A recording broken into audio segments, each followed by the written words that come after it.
विजय म्हणतोय की त्याच्या व्यतिरिक्त दुसऱ्या कुणालाही प्लॅन माहिती नव्हता, तरी प्लॅन लीक झाला, याचा अर्थ तू ट्रेटर आहेस आणि म्हणून मी तुला सस्पेंड करते. काही गोळी देते आणि गोळी घालते पण, नाही का नाही?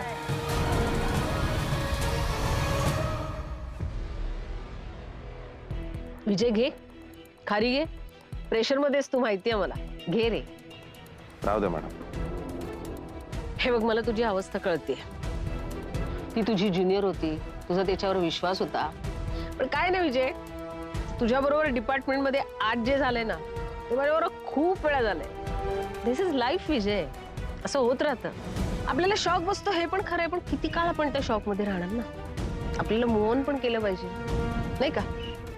हे बघ, मीडियाने ना ऑलरेडी डिपार्टमेंटची लक्तर वेशीवर टांगायला सुरुवात केलेली आहे. जमदाडीचं जे काय व्हायचं ते होईल, पण आता केसचं काय?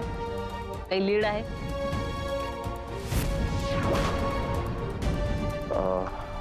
मॅडम, मी जरा अर्ध्या तासात जाऊन येतो. कुठे?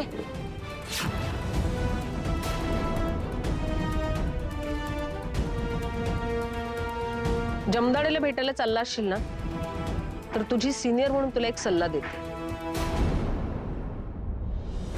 मला माहितीये तू ऐकणार नाहीयेस, पण काय ना, खूप मुश्किलीने मी तुझं नाव या सगळ्यापासून दूर ठेवतो. असं नको करूस विजय. बोध्यात येशील. जमदाडेला भेटायला नाही चाललो मॅडम. आलोच मी. जय.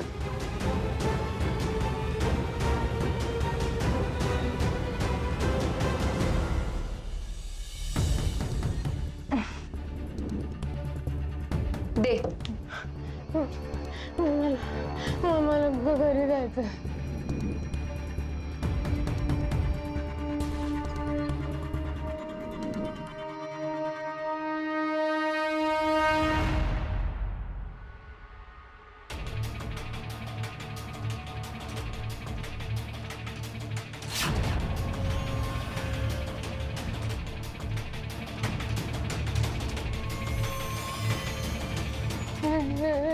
नको.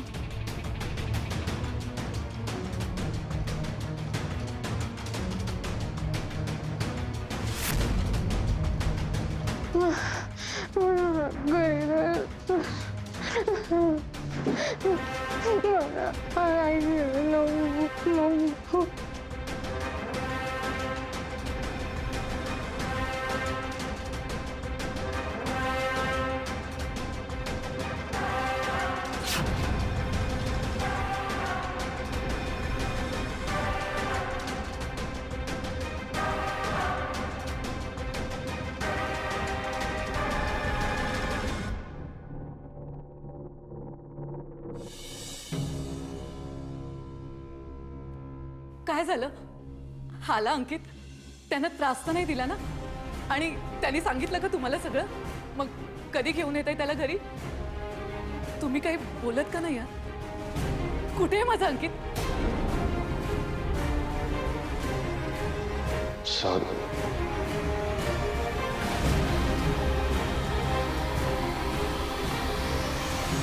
कुठे तो विजय भोसले?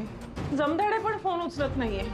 अरे त्या तो अंकित आहे ना, तो गेलाय आता. म्हणजे हे बघ, त्याचा नैसर्गिक मृत्यू असू शकत नाही, हो की नाही? म्हणजे त्याचा पूर्णच झालेला असला पाहिजे. तू आधी शांत बस, खाली बस. हे बघ, आपण कुठल्याही कन्क्लुजनला पोहोचूया ना. खरं काय घडलंय हे आपल्याला माहिती नाही. ते तुझा मिस कॉल बघतील आणि तुला फोन करतील ना. खरं तर आपण, मला त्यांचाच फोन असेल. हॅलो. काही बोला, पण तू घाबरत नाही ताईला. फोन पटकन उचलते.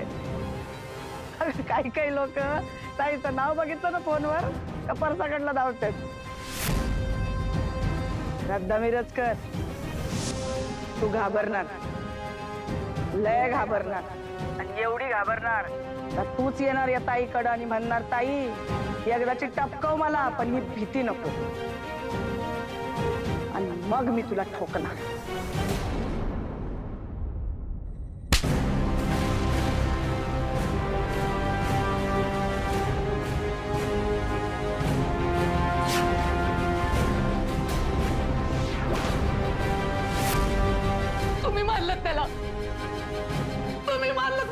सांगितलं. तुम्ही तुम्ही म्हणाला होतात त्याला काही नाही होणार. तुम्ही म्हणाला होतात म्हणून मी त्याला तुमच्याशी बोलायला सांगितलं. मग का?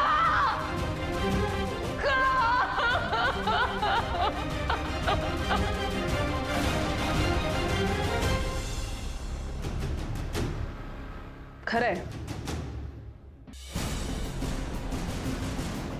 कुठे निघालीस तू? ती ताई धमकी देते मला. ऐकलं म्हणूनच विचारतोय, कुठे निघालीस तू? तिच्याकडे जाते. वेळ लागले तुला? कुठेही जायची गरज नाहीये. गरज आहे. तू ऐकलंस ना मी काय बोलले तिच्याशी फोनवर? मी नीट ऐकलंय काय बोललीस तू. कोण कोण समजतेस तू स्वतःला? गुंड आहेस, गँगस्टर आहेस, सुपर हिरो आहेस? कोण आहेस तू? एक सामान्य स्त्री आहे. तुझी आणि त्या ताईची बरोबरी होऊ शकत नाही. त्या ताईच्या वाकड्या शिरली ना तर तुला मारून टाकतील ते. प्लीज स्वतःला समजव. आपण सामान्य माणसं आहोत. आपली आणि त्यांची कुठलीही बरोबरी नाहीये. त्या महाडिकला मी हात लावला, माझी अवस्था काय केली बघितलंस ना तू. हे जंगली प्राणी आहे आणि आपण ह्या इकोसिस्टीम मध्ये राहतो. तू हरिण आणि ती वाघ आहे. पण पिंजऱ्यात टाकलं होतं ना तिला. सुटली ना ती. 10 मिनिटाचं फुटेज देऊन तुला काय वाटतं तू जग जिंकले? अगं ती तुला सोडणार नाही आता, कळलं ना? नाही सोडणार नाहीच आहे. उद्या साऊ सापडली ना तरी ती मला सोडणार नाहीच आहे. ही भीती कायम असणारच आहे. म्हणून काय आपली मान त्या कसाळ्याच्या हातात द्यायची की बाबाची? काय बावटपणाचा. सध्या आपण स्वतःचा जीव वाचूया. आता आपल्या आयुष्यामध्ये खूप काही चाललंय. त्या बाईला समोरासमोर आपल्याला टक्कर देता येणार नाही, बुद्धी वापरावी लागेल. अगं हा हिंदी सिनेमा नाहीये ना. अरे आपल्या घरावर परिणाम होतोय याचा. सगळे दबावाखाली जगतायत. आता पाहिलंच ना बाबांना. ती माणसं लक्ष ठेवण्यात आपल्या घरावर हे कळल्यानंतर बाबा किती घाबरले ते. पर्याय नाही. आपली साऊ परत येईपर्यंत हे असंच जगावं लागणार. आई बाबांना त्रास होतोय ते तुला बघवत नाही, मला मान्य आहे. पण तुला काहीतरी झालं तर आई बाबांना सर्वात जास्ती त्रास होईल. आणि साऊ परत आल्यानंतर तिला जर तिची आई दिसली नाही तर तिला सर्वात जास्ती त्रास होईल. मला ते नकोय. अरे ऐक ना. मला ऐकायचं नाहीये. ते समजायचं होतं, समजून घ्यायचं होतं. मी समजलोय. आता मी तुला सांगतो ते ऐक. तू कुठेही जायचं नाही. And that's it. That is final. अरे असं करू नकोस. ऐक माझं. मी अजून एक गोष्ट तुला सांगितली नाहीये.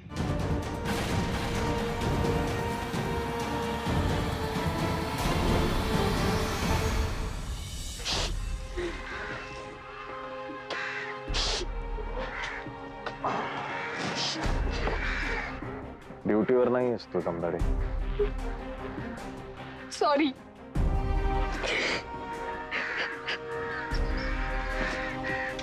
नवरा नाही आला तुझा? आम्हाला गेलंय. सांगितलं का त्याला? काय म्हणाला? मॅडमनी बोलवलं की आती? सर तुम्हाला पण असंच वाटतंय का की मी गद्दार आहे? सुविचार क्रमांक 35. जे पेराल ते उगवेल. खाल्लीस ना माती? कधी कशी कुठे ते सांग. म्हणजे तुम्हाला वाटतं की मी गद्दार आहे?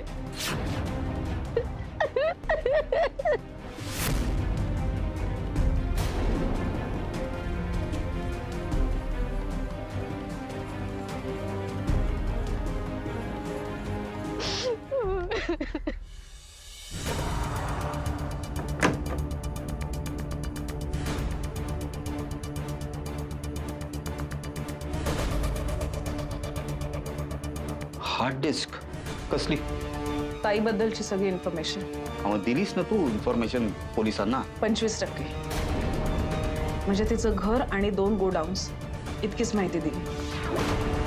पण तिची इतर गोडाऊन्स, तिचे डीलर्स, तिचे पेडलर्स, तिचं नेटवर्क सगळं कसं चालतं ही सगळी माहिती ह्यात आहे.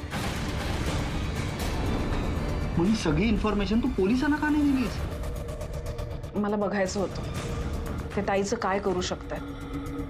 हे बघ माझा ना कोणावरच विश्वास नव्हता. त्या भोसलेवर तर नाहीच नाही.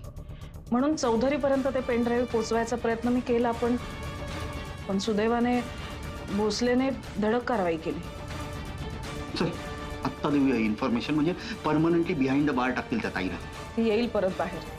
विचार कर ना, वाढदिवसाच्या निमित्ताने मध्यरात्री 5 तास जी बाई तुला घरी सोडू शकते ती फार काळ आत नाही राहणार. ज्या बाईची एवढी दहशत आहे, एवढं वजन आहे, तिच्याशी बोलायला चाललीस तू?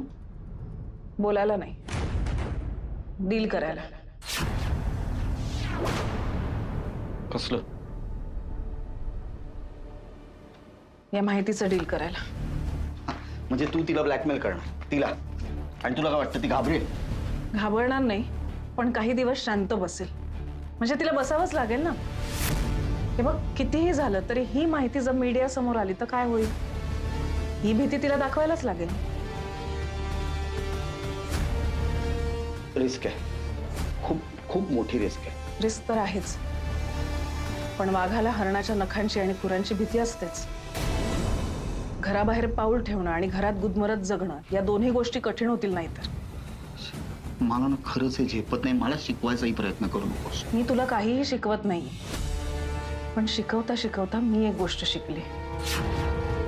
इतिहास असतो ना, तो फक्त वाचण्यासाठी नसतो. त्यातनं काहीतरी बोध घ्यायचा असतो, आणि वेळ पडली ना तर तो अंमलात आणायचा असतो.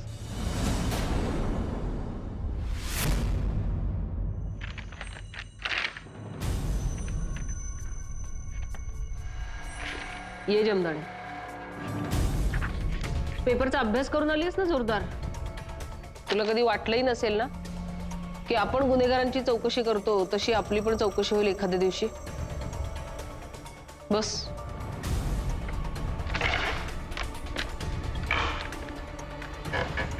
तू उभा का? बस बसले.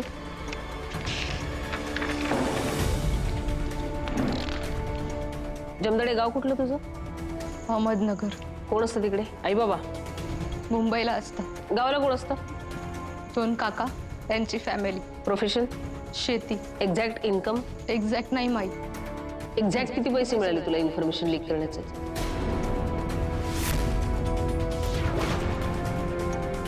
मॅडम, मी कुठलीच इन्फॉर्मेशन लीक नाही केली.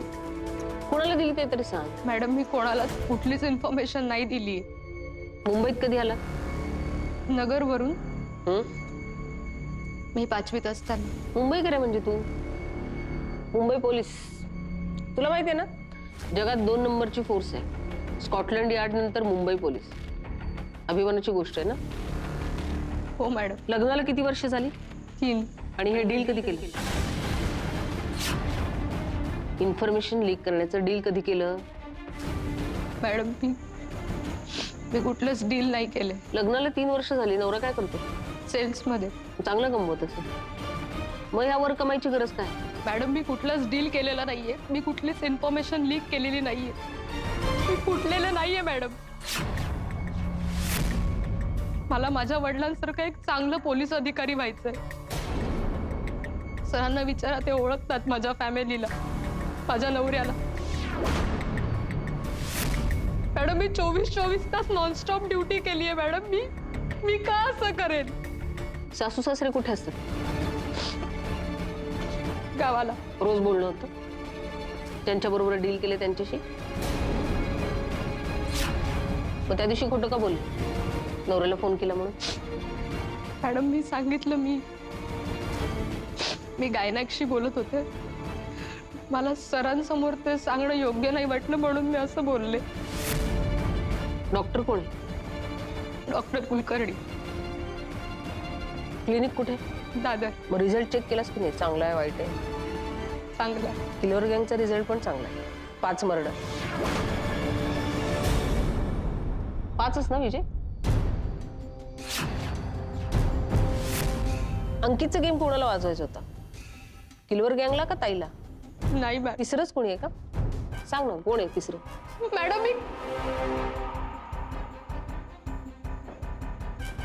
मॅडम, मी खरं सांगतेय. मी कुठलीच इन्फॉर्मेशन लीक नाही केलीये. मी कुठलंच डील नाही केलंय. प्लीज माझ्यावरती विश्वास ठेवा मॅडम. प्लीज माझ्यावरती विश्वास ठेवा. डील कसं केलंस? कॅश मध्ये? का एखादी जागा घेतलीस? 2 BHK टेरेस फ्लॅट टावर मध्ये. बोल जमदाडे, माझ्याकडे वेळ नाहीये.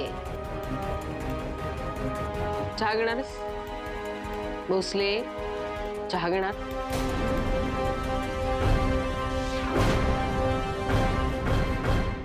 बाबा आम्ही जर जाऊन येतो. अरे कुठे जाताय तुम्ही? कुठेही जाऊ नका, ती बाहेर माणसं आहेत. इन्स्पेक्टर भोसलेंना फोन केला होता मी, सांगितलंय सगळं काय झालं ते. त्यांनाच भेटून येतो. पोलीस स्टेशनला जाताय? चला मी येतो. चला. कशाला? कशाला म्हणजे?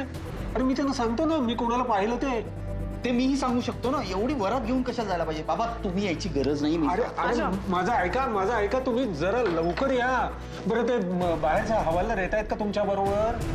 हो हो, नाही बरोबर आहे, नाहीतर मग प्रोटेक्शनला काय अर्थ आहे? हा? तुम्ही दार लावून हा. हो नाही नाही, मला सांग तुम्ही कसे जाताय? रिक्षाने की टॅक्सीने? काय काय? टॅक्सीने जा. हो, मी कॅब बुक केली आहे, काळजी करू नका. श्रद्धा, हो, चल. आलो.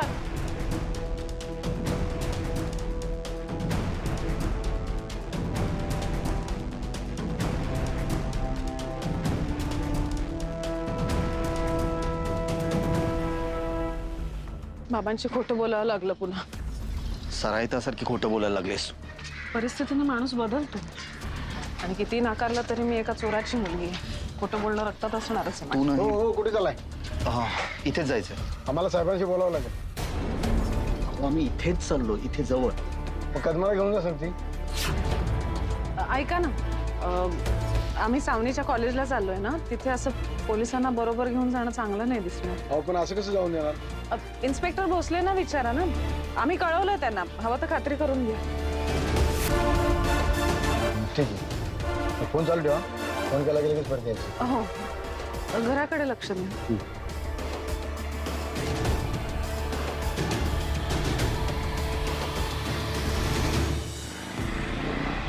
गरजेपेक्षा जास्त रिस्क घेतो असं नाही वाटत आहे तुला? ती तुझ्या जीवावर उठली आणि तू बोलायला निघालीस. बघताक्षणी गोळे घालेल तुला. नाही ती असं काही करणार. कशावरून? कुठलीही गोष्ट करण्याआधी तिला नाटक किंवा गाजाबाजा करायला आवडतं.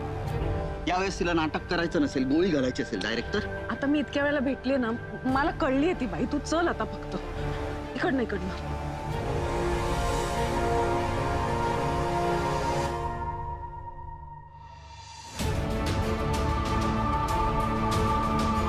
कोणीच कसं दिसत नाहीये.